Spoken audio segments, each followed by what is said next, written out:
¿Cómo será la educación del futuro? ¿Esta modalidad de educación a distancia llegó para quedarse? No lo sabremos pronto, pero esta pandemia ha obligado a cambiar todas las estructuras en educación, en el pensamiento, en nuestro comportamiento. Por lo pronto tenemos maestros, padres de familia estresados, niños angustiados, algunos deprimidos. Y hay que tomar ciertas medidas. Vea usted.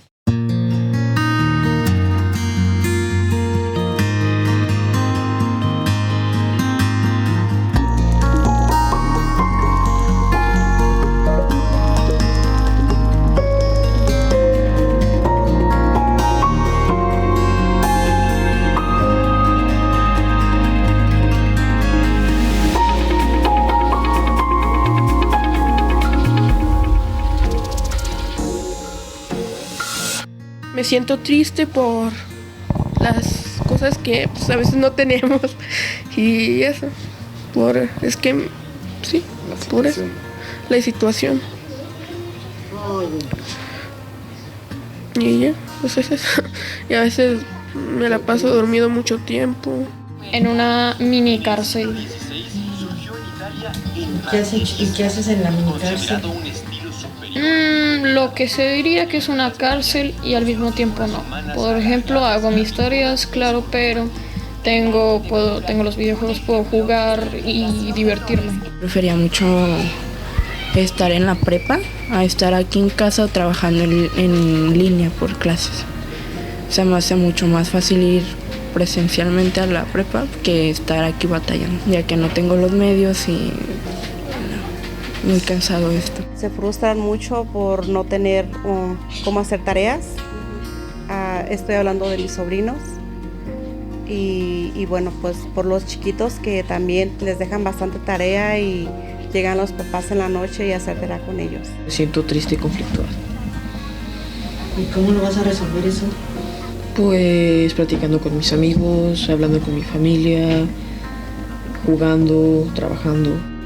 Cuando en marzo del 2020 la Organización Mundial de la Salud declaró como pandemia la transmisión de COVID-19, pocos fueron capaces de imaginar el alcance que tendría esa crisis en el planeta y los cambios que impulsaría en las sociedades, muchos de ellos quizá de manera permanente. El cierre de las escuelas fue una de las señales inequívocas de la gravedad del panorama. Con ello surgió la necesidad de continuar con la educación en línea. Pero ¿cómo hacer frente a los enormes desafíos que implica impartir y recibir clases desde casa? Las autoridades educativas tienen una extraordinaria responsabilidad en sus manos, múltiples obstáculos y formidables retos que abordar. El primero, tal vez, es conocer bien el tamaño de la situación y tener un diagnóstico fidedigno, una carrera contra el tiempo.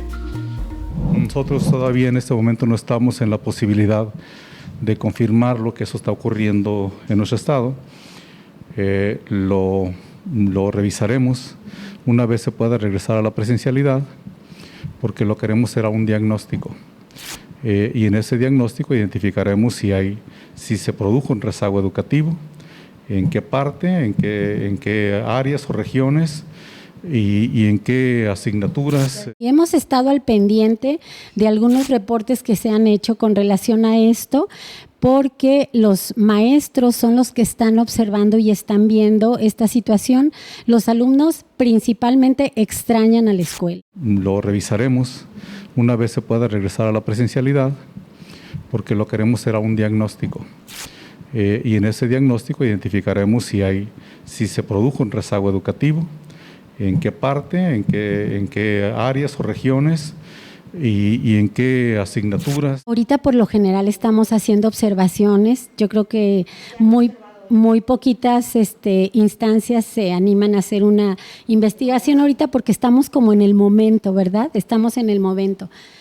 Nosotros estamos al pendiente, damos sugerencias a los maestros de que si detectan una situación diferente que ellos no puedan resolver, pues le comenten a su directora, a su supervisora y que nos busquen para eso.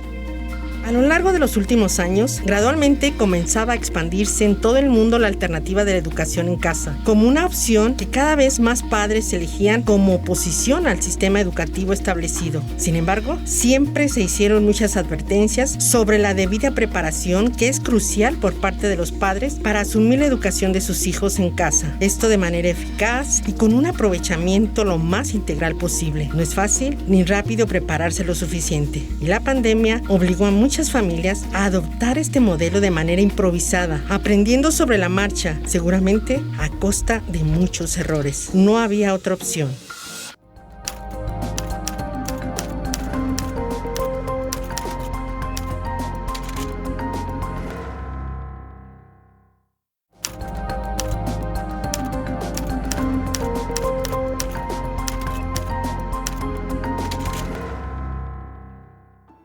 En todas las crisis sociales, a medida que sus dimensiones se toman masivas y universales, siempre hay sectores que invariablemente terminan sufriendo los golpes más duros y las circunstancias más adversas. Quienes viven con las mayores carencias son quienes menos oportunidades alcanzan para sobrevivir dignamente. Pese al loable esfuerzo de miles de profesores, la educación en casa exige a los padres mucho más que tiempo y paciencia. Pues obviamente mucho de mi tiempo y de mi energía se enfocó más a apoyar a mis hijos en sus tareas y en sus clases, sobre todo a la más pequeña, y me retiró mi tiempo y disponibilidad para mis horas de trabajo. Y bueno, pues también un poquito al principio, sobre todo de esta situación, el temor del contagio, ¿no? De qué va a pasar con mis hijos si yo me contagio, sobre todo, que era la que estaba saliendo a trabajar y a la despensa.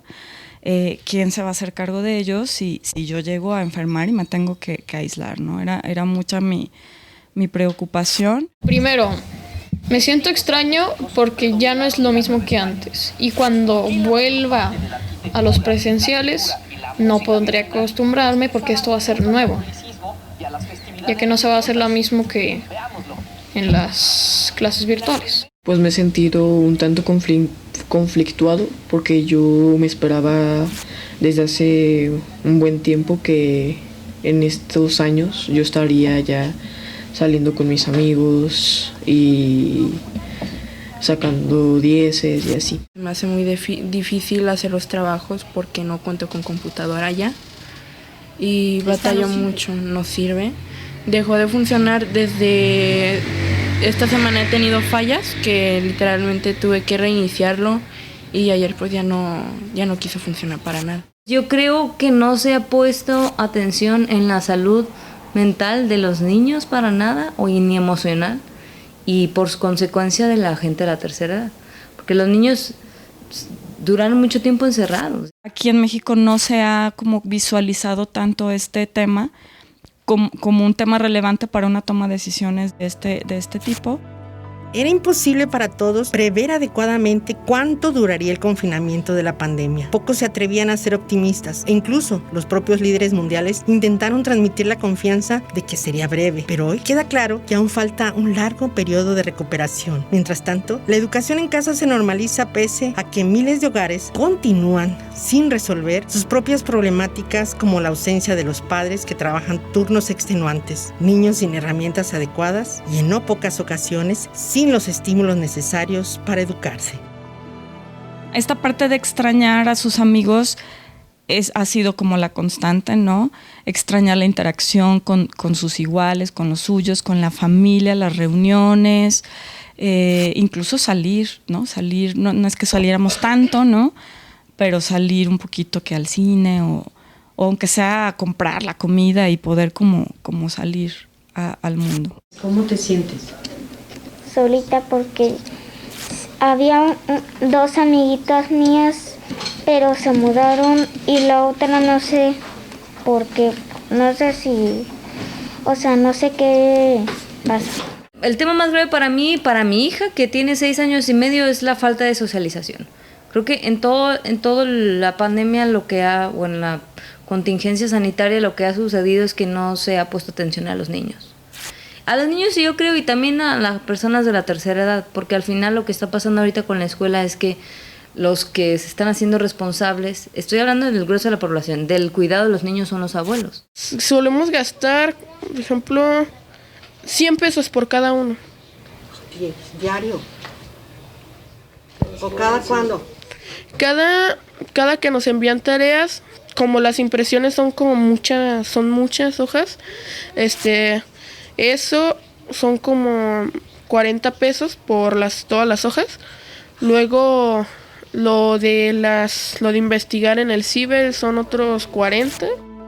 Por si no fuera suficiente con los múltiples factores que han profundizado una lacerante desigualdad social en México, en años recientes se añadió un aspecto más que propicia el rezago y la exclusión a través de la brecha digital. De acuerdo a los datos de INEGI, en 2019 el 70% de la población en México de más de 6 años refirió hacer uso de Internet, pero solo el 56% cuenta con este servicio en casa. Sin embargo, con la pandemia, el acceso a la educación virtual exige un mínimo de herramientas tecnológicas que de no tenerlas implica quedarse sin escuela.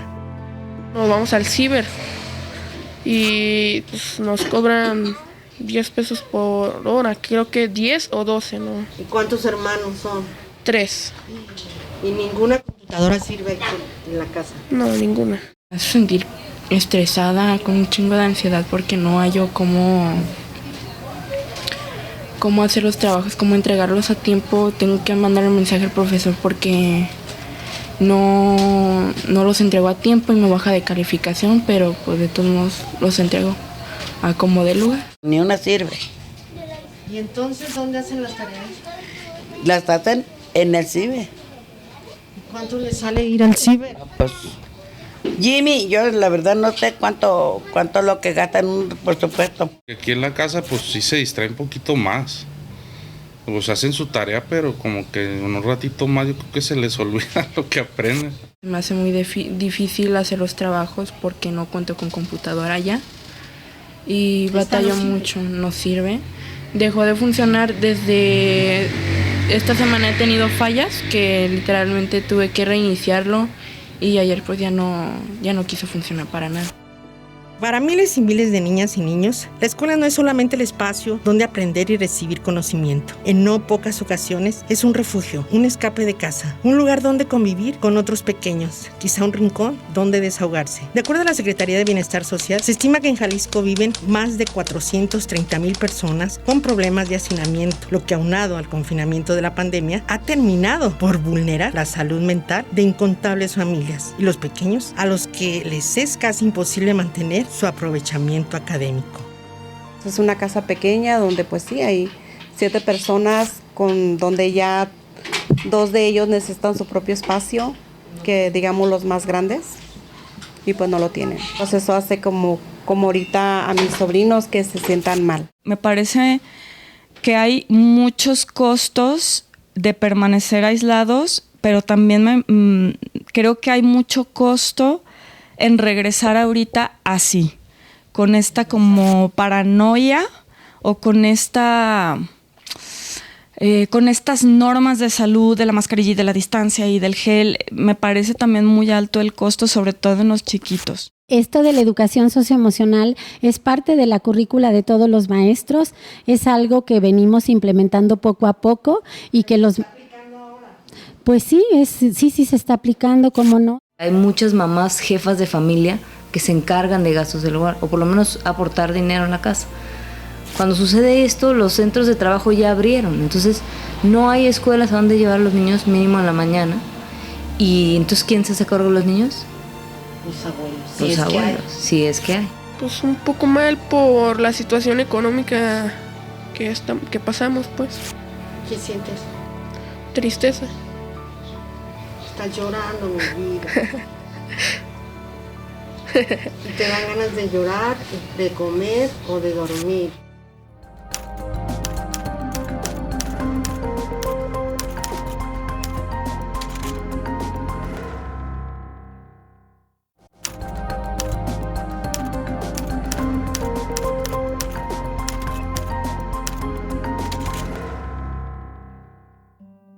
Con un preocupante índice de obesidad infantil, desde antes de la pandemia, México ocupaba los primeros lugares en el mundo como uno de los países con el mayor consumo de productos ultraprocesados y población infantil con enfermedades como la diabetes. En 2016 incluso se declaró una alerta epidemiológica debido a las altas tasas de estos padecimientos. Entre los impactos que trajo consigo la crisis del COVID-19 es la dificultad para realizar o continuar con un programa de educación física para las niñas y niños que toman las clases en línea. En la misma plataforma también hemos puesto a disposición material de educación física que pueden desarrollar también en casa para apoyar en esta parte socioemocional también con la actividad física. Desgraciadamente vemos que muchos de los alumnos no están realizando actividad física, pues las casas carecen de espacios apropiados, son patios muy pequeños e incluso hay unidades deportivas o parques que aún están cerrados. Entonces, sí, definitivamente los niños necesitan gastar toda esa energía para poder eliminar los índices de obesidad y sobrepeso. Ya no hay ejercicio, o sea, en educación física ya no ponen trabajos por ahora. Entonces, ¿has estado haciendo algo de ejercicio o no? Sería que no he hecho casi nada de ejercicio. Pues no he hecho tanto ejercicio, casi nada, pero no creo que haya engordado tanto. Sí. Porque luego le da uno hambre estando en su casa todo el día. Sí, sabiendo que hay comida. De acuerdo a las posibilidades y las circunstancias personales, la pandemia del coronavirus no ha significado un impacto negativo para todos. Y hay familias que han logrado aprovechar el que sin duda es un momento histórico para replantearse y reforzar sus lazos de unión. La intensa convivencia familiar que ha implicado el confinamiento sanitario ha orillado a muchas afortunadas familias a escucharse, comprenderse y comunicarse mejor. Nos entendemos más. ¿Ah, sí? ¿Por qué crees? A ver, platícanos, eso es muy bueno. Al estar más tiempo juntos ya podemos platicar entre nosotros y aprender más de nosotros y platicar entre nosotros. ¿Te has acercado más a tus hermanos? Sí, a mis hermanos más. Entonces eso es muy positivo, ¿no? Sí, por un lado es bastante positivo. Padre, ¿no? Sí, y me ha acercado también mucho más a mi mamá y hemos tenido oportunidad de poder comunicarnos más. ¿Los maestros les han preguntado cómo se sienten con este aislamiento? Sí. Lleva 6 meses conviviendo sobre todo con adultos. Entonces, yo no he visto en gobierno a alguien que haya dicho que hable de eso. Una propuesta de apoyo a las emociones de los niños. Otra consecuencia positiva que ha traído el inesperado cambio de la educación en línea es la revalorización del trabajo de los maestros. Ante la circunstancia actual, muchos padres de familia se han visto obligados a reconocer la imprescindible labor del docente y su invaluable huella en el crecimiento de los pequeños y por lo tanto de las sociedades. Aún a la distancia y de manera virtual, las maestras y maestros representan uno de los pilares que han sostenido la crisis provocada por la pandemia y su ausencia hoy no es opción para nadie. Perderíamos mucho humanidad, en el sentido de que es a través de relacionarnos con otros seres humanos que nos humanizamos, ¿no? Que empatizamos con el otro, que entramos en contacto con los otros, que nos abrazamos con los otros y que es una pérdida bastante importante y que ya está generando en muchas personas depresión, ansiedad, muchas diversas síntomas de índole emocional. El maestro está trabajando de las 7, 8 de la mañana hasta las 10, 11 de la noche, porque el padre de familia que trabaja, que si no ha perdido su empleo, él tendrá que llegar y se disculpan muy atentamente. Maestro, disculpe la hora, pero acabo de llegar de trabajar. Entonces nosotros tenemos que atender a la hora que el papá puede. Yo creo que van a valorar lo que nosotros estamos haciendo, porque mientras ellos tienen 3 o 4, 5 niños, nosotros aquí tenemos 35, 40 y con características totalmente diferentes, uno de cada uno. En las aulas se forman estas cuestiones éticas de cuestionar esto que existe para poderlo transformar, pues, ¿no? Y justamente las universidades han sido factores de cambio siempre y los profesores son agentes de cambio en su alumnado para que justamente transformen el mundo, no solo que se integren a él como un engrane, como ya estás listo, engranito, vete a funcionar en la fábrica, ¿no? Sino tú eres el tienes la facultad, ¿no? Por eso es la facultad, ¿no? Te estamos dando la facultad de tú poder decidir e incluso transformar lo que ves. ¿Cómo te vas a integrar si tienes solamente comunicación con el otro a través de una pantalla, ¿no? O sea, sí es importante estar varios socializando, teniendo relaciones sociales, intercambiando opiniones, porque eso es lo que conforma precisamente nuestras conductas. Y eso es lo que se tiene que moldear también. Somos formadores también de humanos, ¿no? De personas. Las universidades, como las conocemos, sí se tienen que transformar, pues, ¿no? Y obviamente la tecnología va avanzando y, digamos, la educación tiene que evolucionar con eso y no ver la tecnología como un enemigo, sino como lo que es una herramienta. No se puede suplir solo con tecnología a los profesores, ¿no? En este caso al profesorado, porque sí considero que es muy importante todavía este contacto humano para poder tener estos debates, estos análisis. La cultura digital en la que ya nos encontrábamos inmersos ha terminado por afianzarse hoy más que nunca. Los sectores que por cuestiones generacionales o culturales se resistían a integrar las herramientas tecnológicas y digitales en sus vidas, hoy no tienen más alternativa, pues los paradigmas están cambiando, muy posiblemente para siempre, y la educación virtual es sin duda uno de ellos. Es un trabajo extra porque hay que hacer una preparación de todas estas estrategias. Y sobre todo si los profesores no lo tenían como algo ya dominado, se tiene que añadir todo este tiempo de preparación, ¿no? Y ciertamente... Y de la propia clase, además, del propio contenido.